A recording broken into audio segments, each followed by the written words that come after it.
I have my epoxy I mixed up. This is I guess part 1 or part 2 of my new walking stick.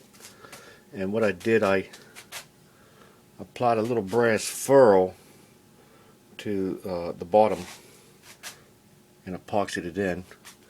And what the tape is doing is just keeping the mess off the stick, off the nice red bark. And once it sets up, I'll drill it through here and put a brass pin through it, probably with this 1/8" rod, I'm thinking.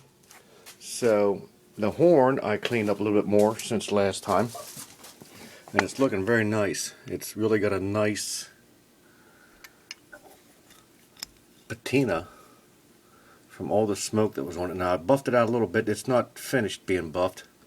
I still need to carve my design on the end, or scrimshaw, I'm not sure which yet. But the horn is buffing up very nice. It's even got little grain patterns in it, like age cracks in it of some kind. There's the most important tool right there. I'm working on these little mosaic pins. I took 1/4" brass tubing and cut 3/32 or even 1/16" rod, I think it was, copper or brass rod, and put it in there, and then I soldered it. It's hard to see, I think. It's kind of hard to see, but they call it a mosaic pin. Both sides. One's cleaned up.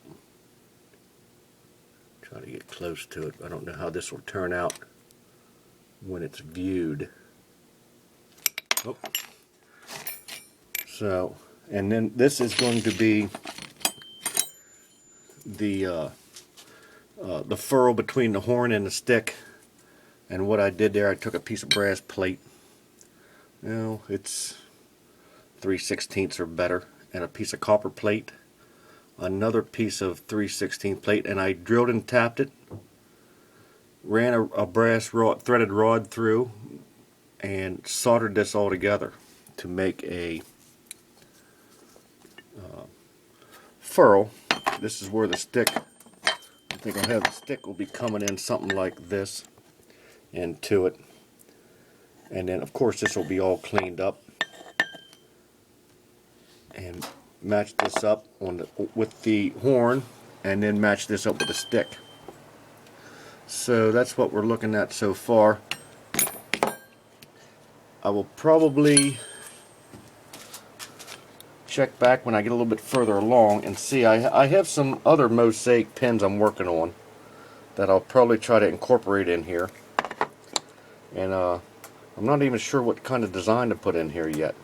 I like this swirl pattern that I've seen, and this is just like a sample. This is a piece of elkhorn burl, end of a piece of elk, and I'm getting ready to engrave this swirl design in. And if that works out on there, I'm thinking about putting the same design on there. So we'll see how this works out. It's all a test. If it's a failure, we'll start over. It's not messed up totally unless you can't fix it. So I'll check back in when we get another process going on the walking stick. And feel free to comment if you have any suggestions, or if I'm doing something wrong, let me know.